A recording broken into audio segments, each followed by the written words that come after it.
Tuni kong la sang thau sim dinga hele. 2 Corinthians chapter 1 verses 3 to 11 here. English nang simning. Praise to the God of all comfort.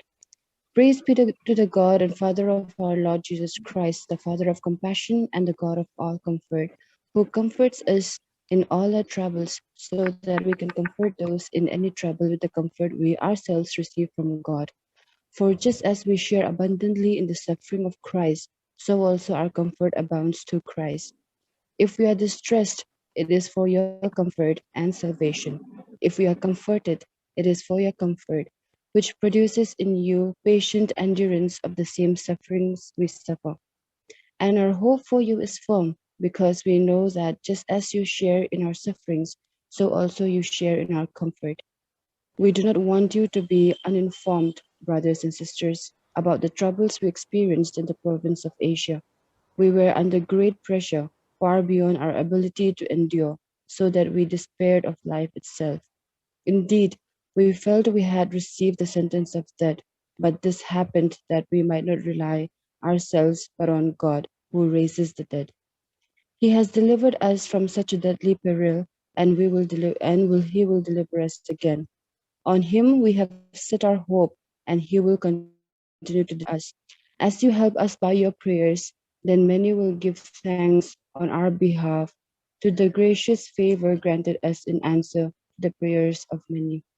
Ila sang thosim biakasan tukang piagsakahin. Amasaina taupa hepi na to tunita klam hunina apol pimite hibangina ki khom thein ama biak na ama phat na le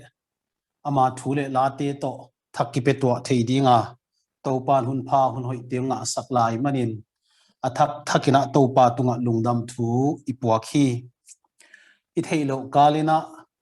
nithak hun thaka topa na hongdin pi na mei kha banga topa na honglut pi a tunina apaisa nungkum 2020 bangiet chiang ina mei kha pen lockdown suk ma lai tak ahia kwama ki wak khelo kwama ki pot khelo ina lungnuam het lo pia yom lai ahia tua to ki ton mai na tu komina zong ale lampang taka covid second wave ongom hangina hak sapina yoma iuinaw damlo asiamang muntuam tuam panina zak ding te bang a oma tuni ihun te bang ngai sut chiang ina ni khat lel zong pol khat tia ding ina thupi ma ahia ni ta khat beina ni khat thuak khenina azing chiang ina niong suak kik zela huang wak kik zela ni tak chiang ina huwa hong mial zela tua bang ina ni khat hit ni khat hinat na te dowa hospital sunga gimpia om te bang apho khwai ma tunina ithunget na iphok ding ina adia kina nidanga e Hyderabad om I member pi hi pa hopmin thangte in kwan Ahmedabad nubia kimte Stephen te amao bangzong a in kwan na positive ina to danina ki quarantine ahia to chiang ina Delhi KWS pastor Reverend Tongmin Thang I thei chia dinga 2014 I came speaker ahia ama zong that 27 ina Apollo Hospital Delhi anakipoluta that 27 28 29 sungbang haksa sama ma gimpi na pukzong puk semanina om ahia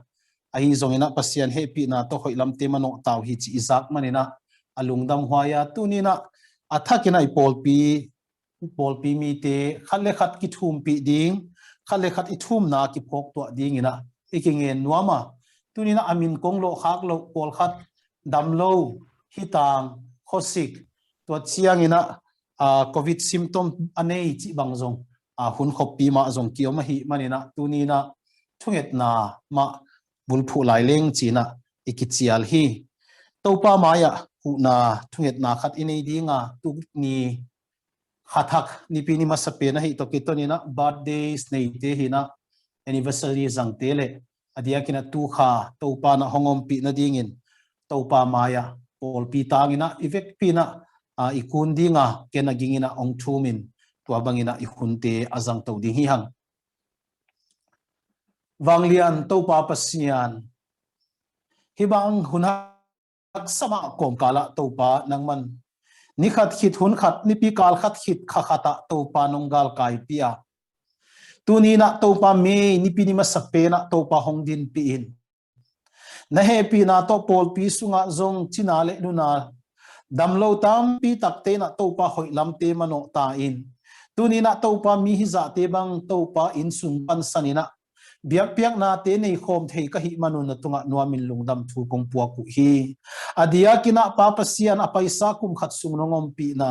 tuni na to pa birthdays lom ka sangam tewa to wa pasian na hoi na te ka pho ku hi a paisa kum khat sung lungman huai ma le lungzin huai ma hun sunga to pa nang ma kongmuan naw le kalamet naw tung to ni na pa pasian na hoi na te hangina kum khat te mual swa theina to pa kum thak te na mu sak mani na mau te hangina zong na tunga lungdam kong ko hi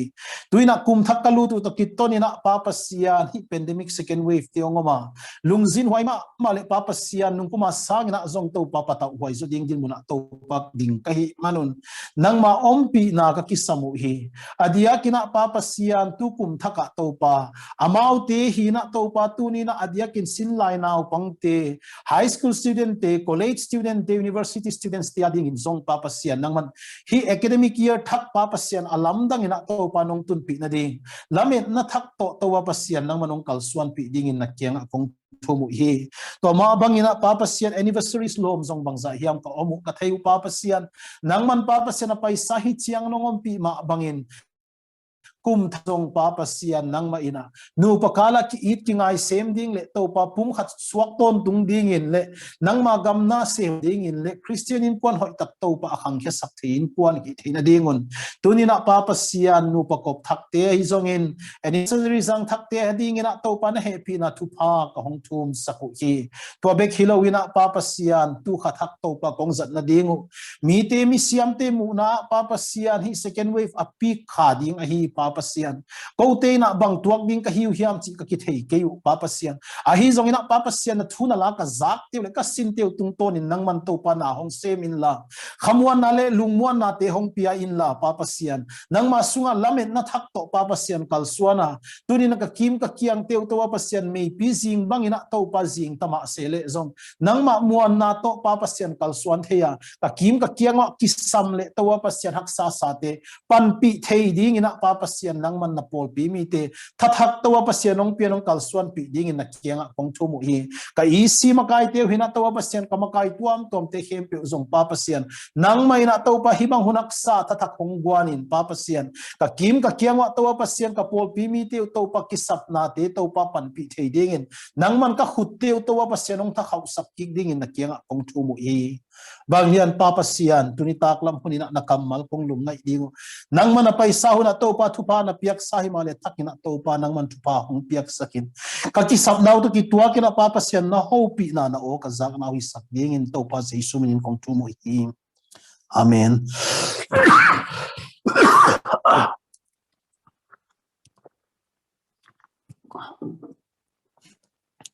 sangam te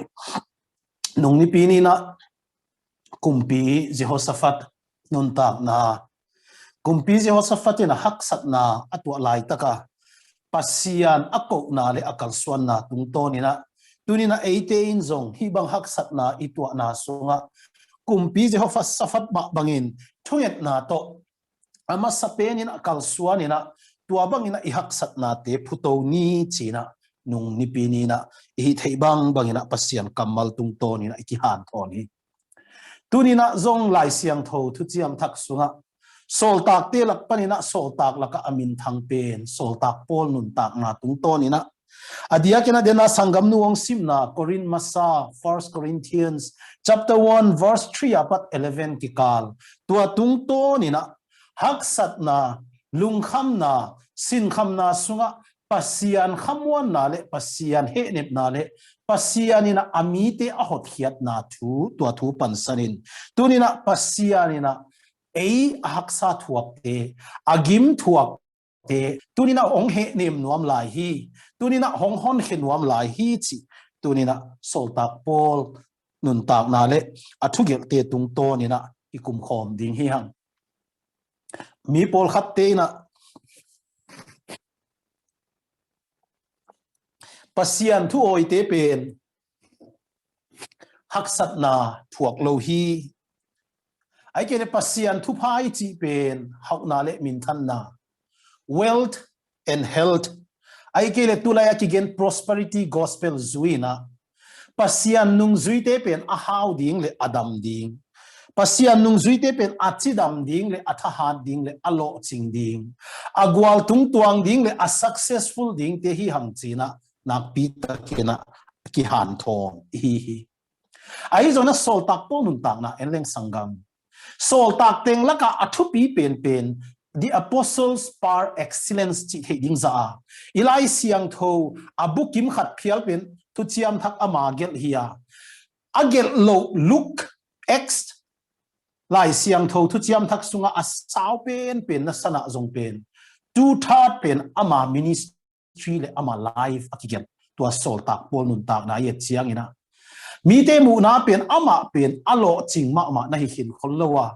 ama pen nakpi taka akibol sia nakpi taka gen theina haksat na athuak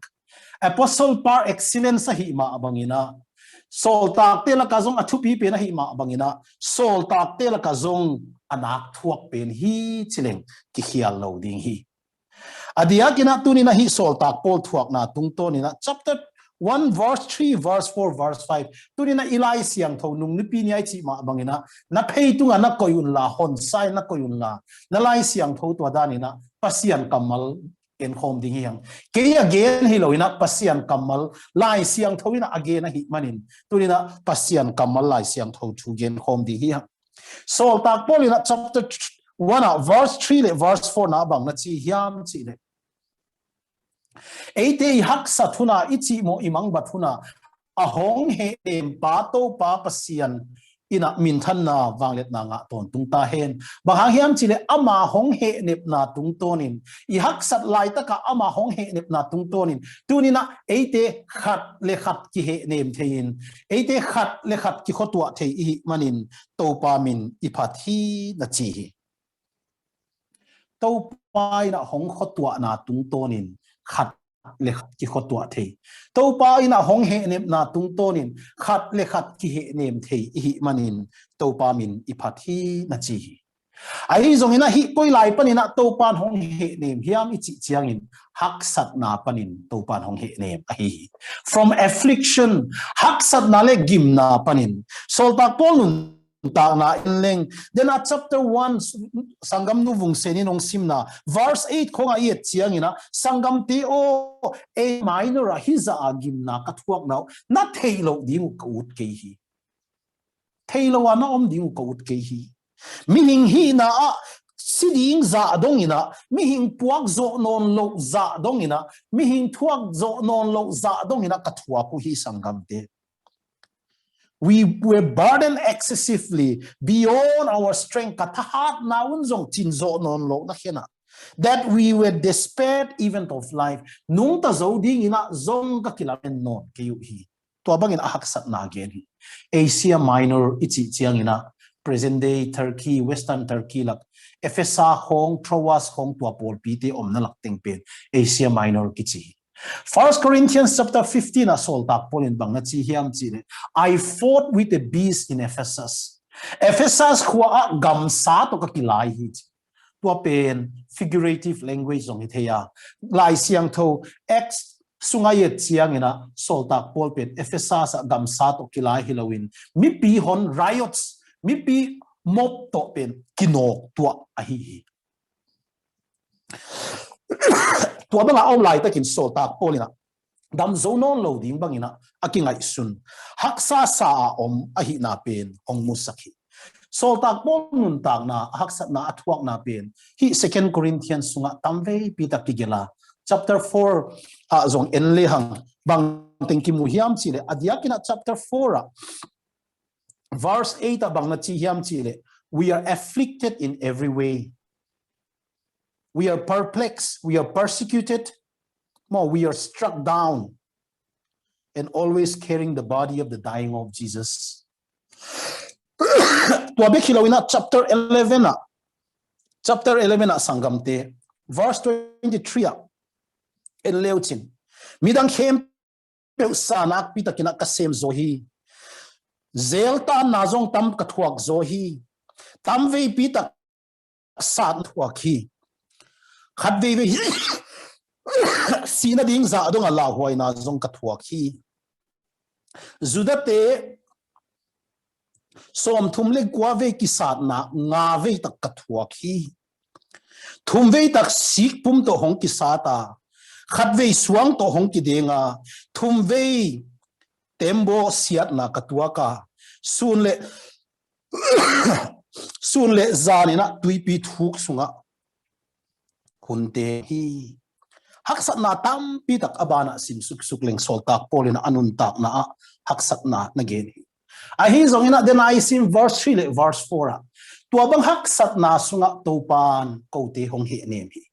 tua bang haksat na sunga topan kote hong khatwa hi tua bang hun haksat ya topan kote hong khatwa hi adia kina listra aswang to kidenga khopolama akipai lai takin pasiani na ma he nema ai ke efes tua sahang to kilai ai ke mi hon pi to akinok lai takin pasiani na ama he nema Thessalonica khwa azin book pen mi hon pi ten alu lai takin pasiani na ma he nema Philippi khwa zelatan lai takin pasiani na ama he nemi toy manin soltak polin haksat na gimthuak na pen a ministry sunga et chiang ina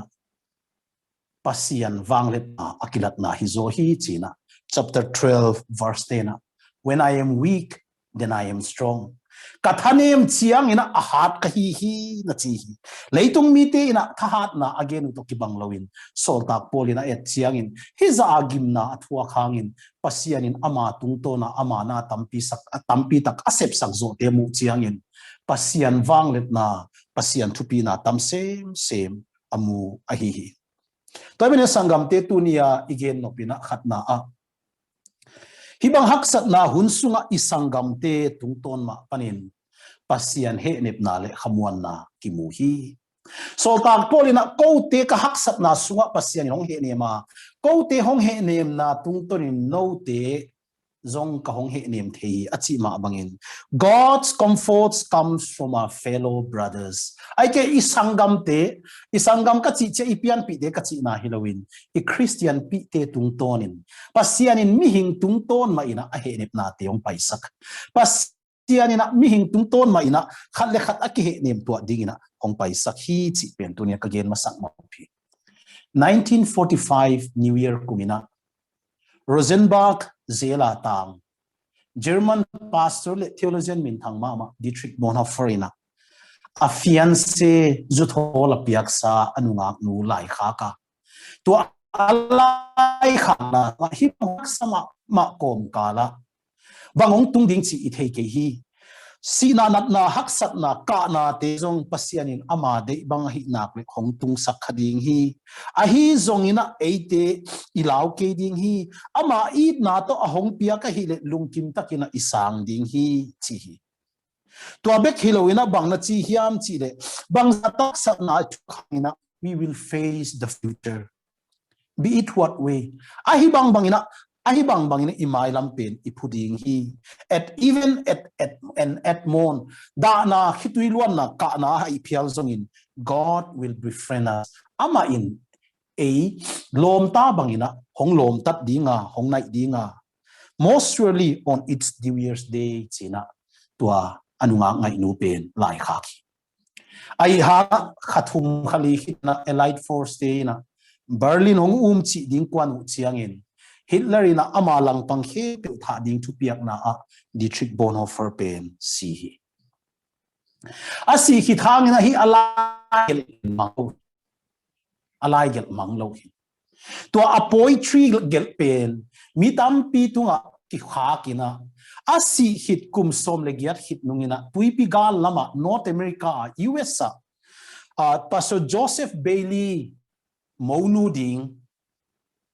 penina tua lai khak na ngai Pastor Joseph Bailey atapa pen Bonhoeffer te dana zinading aki kham hinsa zuthol ki pe hinsa a fiancé to zuthol ki pe hinsa ai hangina sakol tunga tua siaina si hi a si hit sort lowina tua a fiancé pen dena again Dietrich Bonhoeffer ina anunga nu alai khak na a khamwan na lai khak pen tua nunga nu kyangong tunga tua nuina tua lai khak pen na si asim chiang ina alung sim khoi loma ma hi manin pasian he nep na pasian khamwan na tua lai khak tung to ni na mo hi manin aman jong apasal dinga zu thola ki biak ti hit pen anule apate Joseph Bailey te tua lai khak pen khak son hi tua lai khak son hit chiang ina Joseph Bailey ina hi si na le man na to ki sai lai bu min thang ma heaven chi lai buang gel hiai tua heaven chi lai buang gel hiat pen kum som le ni hit chiang ina tua heaven chi lai bu pen Dietrich Bonhoeffer fiancé Maria von Wedemer ina tua lai bu na mua tua alai bu pen simina a hospital a si maina tua lai bu simina tua lai bu tung to ni na khamuan na nga hi chi tunia hi ikonggen ina bangongen sakhiam ichi le dena sol tak polina kote haksa kom lai takun to haksa kom lai takuna pasian in kote hong he ne ma hi manin kote a hong he ne pasian he nep na tung tonin tunina kote zong no te ka hong he nem the hi achi ma bangin dena again a zong pen Bonhoeffer lai gel tung tonina a fiancé penina he nep na nga a tua lai khak tung ton ina midang khat fiancé ma ina he nep na nga a tua lai khak tung ton na mi khatina lai bu gela tua alai bu gel tung ton ina Bonhoeffer fiancé Maria ina he nep na nga son a hi hi bahang hiam ichile God is the source of all comforts and mercies ipasian pen he nep na khamwan na to akidim a hi hi pasian soltak polina abana tanga na khonga isim le bang na chi hiam chile for as we share abundantly in Christ's suffering so through Christ we share abundantly in comfort too aba nak pita ka itwa copy ma bangin ama he nep na zong ate na ikopi hi na chi bahanghiam chile Jesus Christ huak na 18 zong ithuak pi ma bangin Jesus Christ he nep na zong tunina 18 na he nep na inga hi chi bahanghiam chile ipasian pen alung kemi te le alung khami te a he nem pa a hi chapter 7 verse 6 and leuchin God is the God who comforts the downcast alung kemi te a he nem pa a hi na chi tuin na hi lai na itang thu ge na panahi zong in solta pol lai ge na panahi zong imu thein bang hiam chi le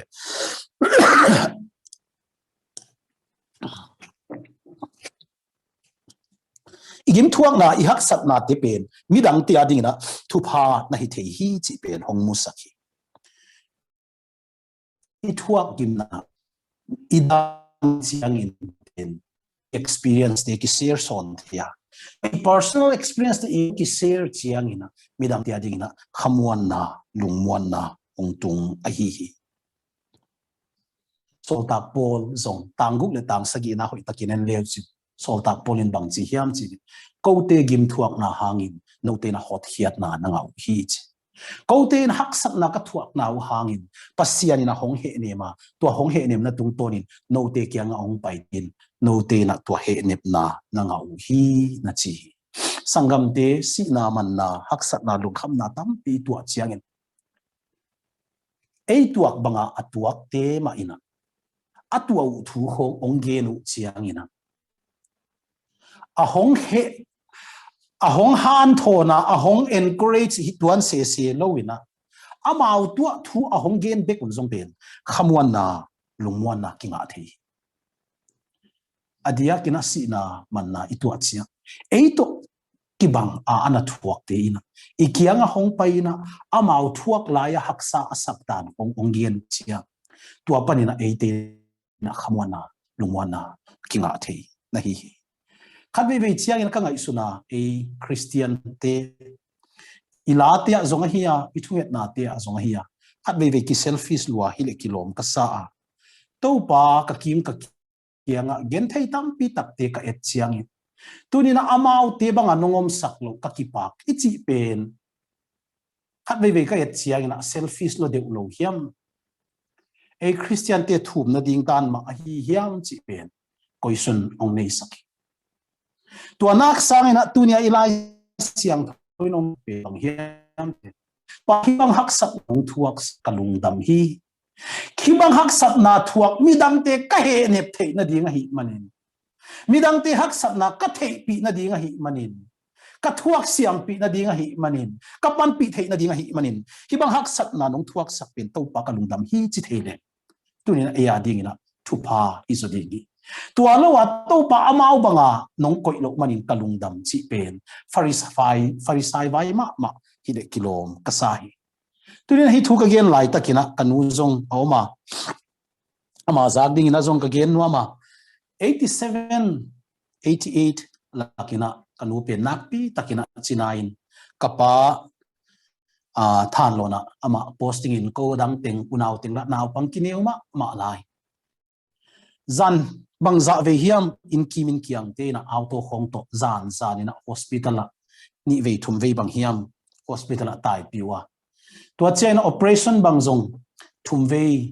tak bang nei ahia pasianina tua panina dam na chiang ina niulam ka 90 91 kongten to chiang ina pasianina michina miluna adia kin inkwan pi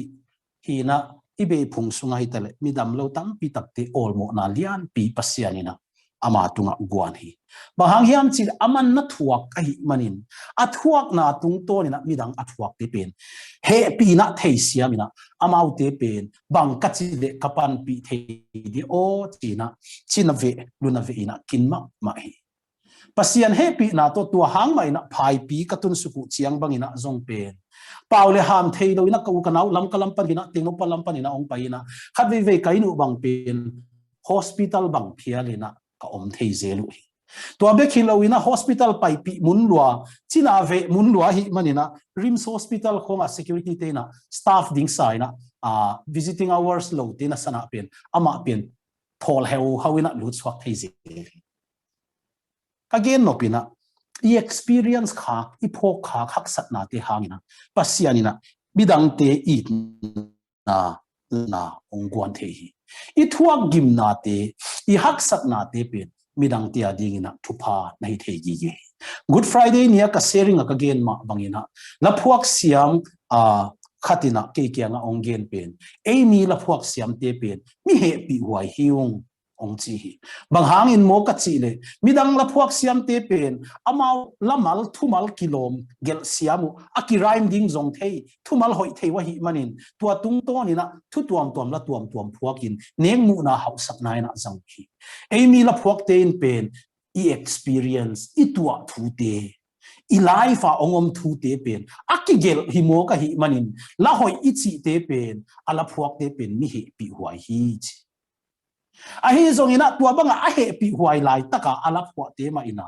tu nina nangle ke hilaya omte hong zo ina mi tampi tak pen sarmona akigen zua sang ina la khat le ni khong ina pen ilung sim nak pi takina ong zo thei zoi amaute thuak na hangina tu nina eite na lungwan na le khamwan na kini amaute lungzuan na ka na hangina eite na lungnop khamwan na pen akinga thei ahi pasiani na tua ding mai na e thu mi te pen I hak sat na pani na hong he ne ma to hong he ne na tung to ni na khat le khat aki he nem ding na ong te ahi sangam te ani na ding na sol tak polin again bang hiam chi le he ne na pen koi pani na ong ki pan hiam dena khat na pen I sangam te tung ton pani na nam le sata thuak I sangam te tung ton pani na he ne na hong pai thei ani na he nep na pen koi panong pai hiam chi le it comes from our ultimate hope ilamen na sang pen tua pen panina he nep na ong pai hi ilamen na sang pen bang hiam chi le ito pa jesu pen he is the resurrected Christ ama pen sina zoina athau ki pa hiya ama thok ki mangina tunina nangle ke zong to pa na hong thau ki sak ding hi chi tua lamet na ina tunina ete he ne na le kham pia hi sol tak polina de na ilai simpen khat ve yen phakik le u thwai sai tang giat na le tang ko na khat ve yen phakik le u thwai sai.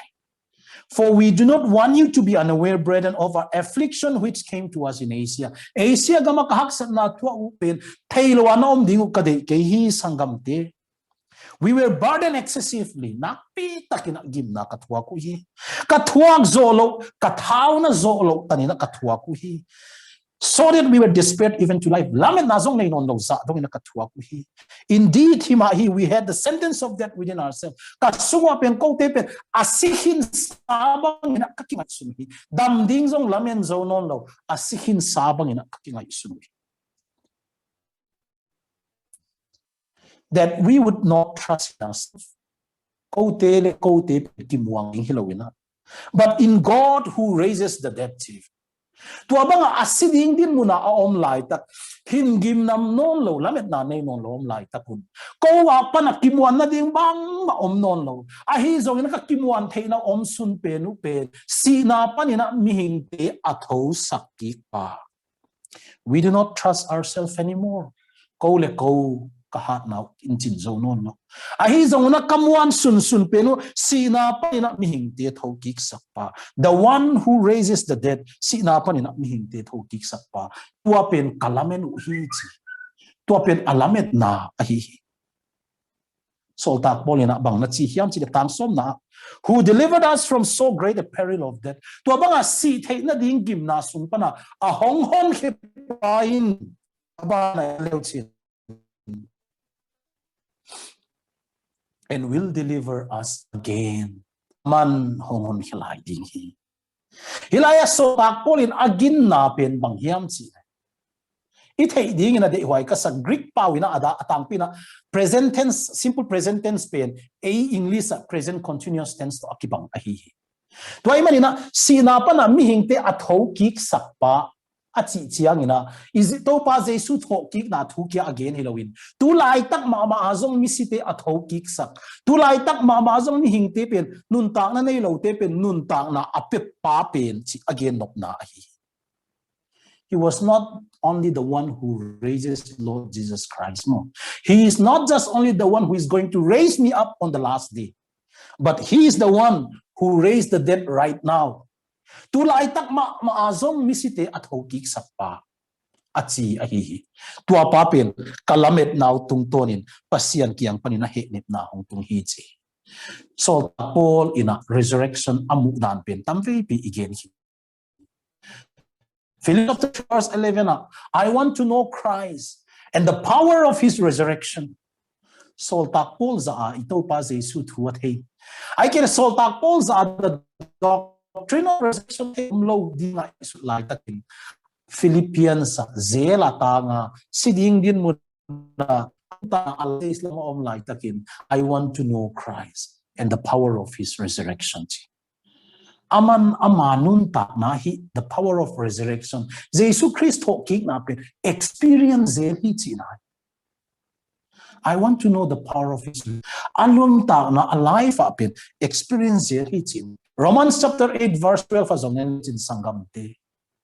Sina pa na atho kik sakhi khasiang tho. Ei sunga zong tua khasiang tho hongom hi. Tua khasiang tho in ei te zong sina pa ni na hong tho kik sak ding hi chi pen I hi chi. Tai men sangam te tu nia ipasian pen. He is not just only the God of yesterday. Apay sa huna Jesu Christ atho kik pa bekilwin. He is not only the God of tomorrow jingni ta Pabik tu ma ompa ahi. Ay manina John 11 abang na chi hiam chi. I am the resurrection and the life. He who believes in me will never die. Kay pen nun tak na li thokik na kahi. Kay hong mi pe ma asi hangin na nung taton tung ding hi. Marthain to pa o ni top ni chiang ina thokik ma ding hi chi ka hi chi. Ahi zong ina ito pa Jesu nun tak na yong et chiang in. To Lazarus story apen ito pa Jesu in kay ma in thoking na le nun tak na kahi chi lai takin tua ni ma ina Lazarus atho sak ding ahi na again ahi. Sanggam te athum na ding ina ito pa Jesu papasian he pi na ichi pen isangam khat pe piang panina zong hong pai theya ai kele tua ilamet na jesu tho kik na tung tonin misite tho kik sakpa jesu hi chi up na tung tonin zong hong pai theya athum na ding ina hilaya sol tak polina tang sob le khata again pen bang hiam chi le thunget na tung tonin hong pai hi chi hi hilaya bang na chi hiam leo chi asom na deliver us in helping us for prayer, so that thanks may be given by many people on our behalf for bestowing us to the prayers of many. Mitam donina lungdam tian mitam pite lungdam ko na tutonina pasian kipatin pasian henep na pasian khamuan na inga ding hi na chi misi tote thunget na hangin chebeso ta pumite thunget na hangin to banga sina ding lim guam to na online misi thunget na hang aswa tak to tak polin hai deklo so tak polin hai deklo denina Reverend Tong Adam Lok Thu Kongena message kat kasima that 28 ni bang bathroom khong akipokin oxygen supply te bang zong hitei lawin mangbang takina omin anun tak na beiding za dong ina tuani na ka om hi chi a hi zong ina mi tampi takina thuang nget sak hi chi pen ka phoka toina kalung hong nuam sak hi chi mi tampi takina thuang nget sak tunia sangam te haksat na ito chiang ipol pimi te in you in out te na thuang nget somebody is praying for me tuaina khamuan na lungmuan na ongwani pasian wanglet na aki kha khia theina ding pe thunget na ahi ma bangin soltak polina zongbang na chi hiam chi kole ko kimwang non lowin we do not rely on ourselves mo kole ko kimwang non lowin kole ko ka kimwang non kiwi ahi zongina si na pa na mi hing te tho kik sak jesu kamit suan u hi chi ma bangin tu ni na zong tua pa ma in ithunget na te hong dong hi somebody is praying tu ni na nui na hong thum sak na pai na hong thum sak na pi te na pu te na hong thum sak na pol pi mi te na hong thum sak na pastor na hong thum sak hi chi pen tu mai sak don moyen la phuak siam min thang God is good chi phuak pai na ala phwa hoi ka sak ma ma khat somebody is praying for me hi bangina alai get hi ong sim khening I was lost in a desert land so dry and thirsty gam keu gam daya mangin dang takle keuma baina kaum hi but God was there where he would always be giving grace and mercy ahi zongina tualaya yan angena ma bangina a happy na le alai nat na to om hi atangi na so hard to sing and hard to pray lasak ding zo hak sama ma thunget ding zo hak sama ma yet I knew his word was true ai zo in akamal pen dikhi chi ka hi and then one day my faith returned ni khat hong tun chiang in kaup na thak swap kikin and suddenly I knew somebody is praying for me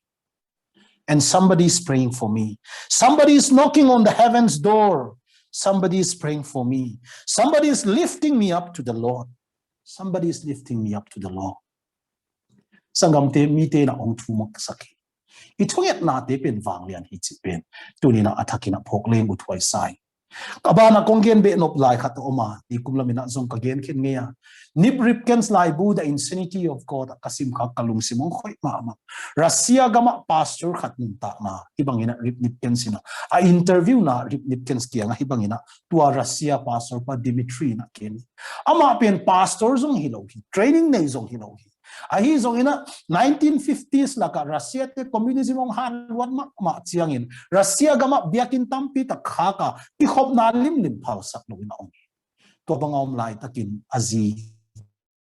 to ni ta te hi chi mok le bang swak ding chin a in sunga ata te pasian thui dingong ki pat a in sunga pasian thui ding ata te ong ki pat chiang in a in ki ma te nong zain mi som lenga hong ki pun khomwa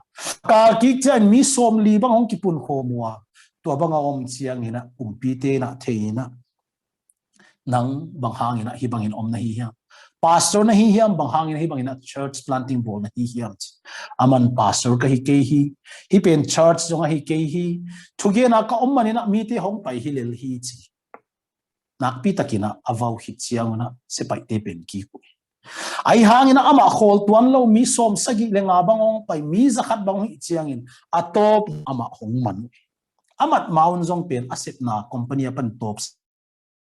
sakwa teacher hi na pan zong top sakwa atate askula patin kit ki ai rip nit ken skenga Dimitri ni bangina ken atop na zelong tang zela kum som le sagi sung gen the takinoma tamvei people ti vauden in lau sakina omden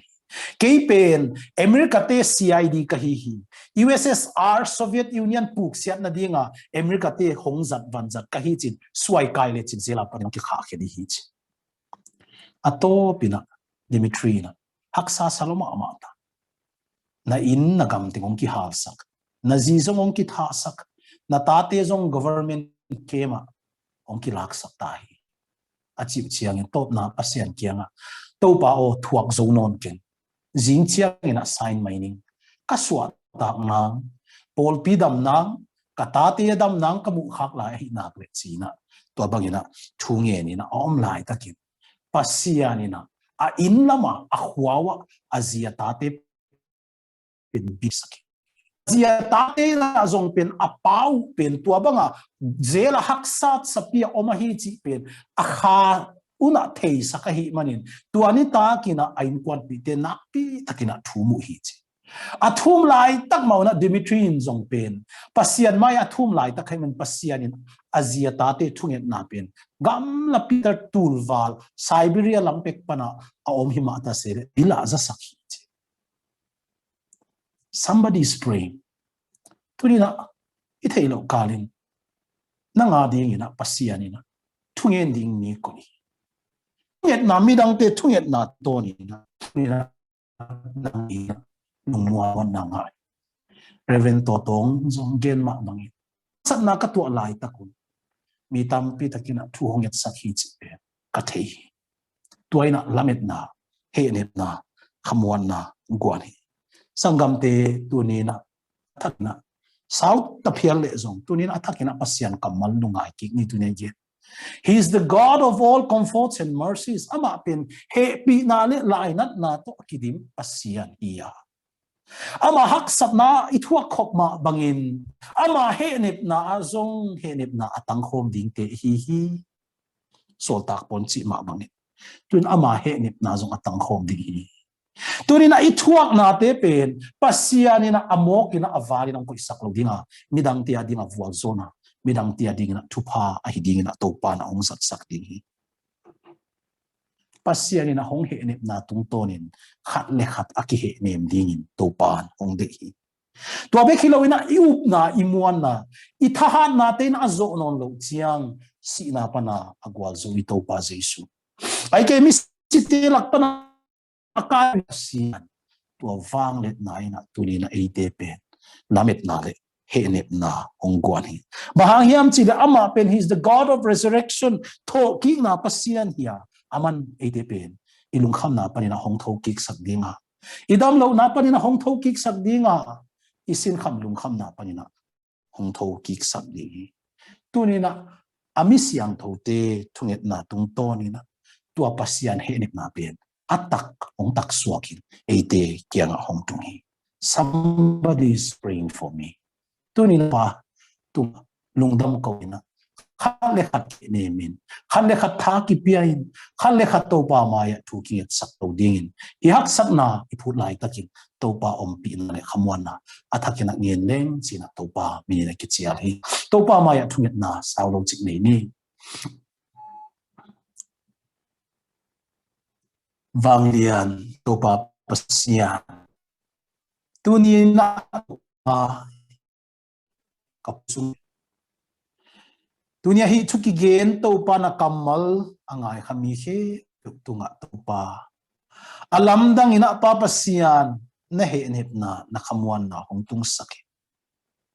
Tuni na papasian tung na zong nong tung sakte.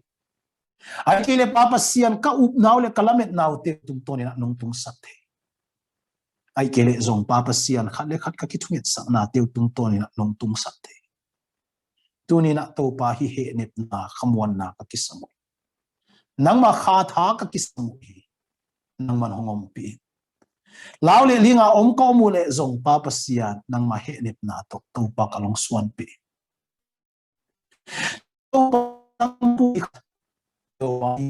Pumpi khat sunga member tuam kahiang tuam khule khete mitle mugle hate kahi ma bang tuni na khat le khat ki nem tu athei ding khat le khat papasian tha ki pe tu athei ding in na pol pi nang man hong thakau sak ki ding in na kiang kong thu mo hi na kamal kasim hiat again hiat te thakina tu pam pe sakin china pot song ki apit ka to pa jesu christ ni na kiang kong thu mo hi amen lungdam hi hunom laite chairman te tunga apson ni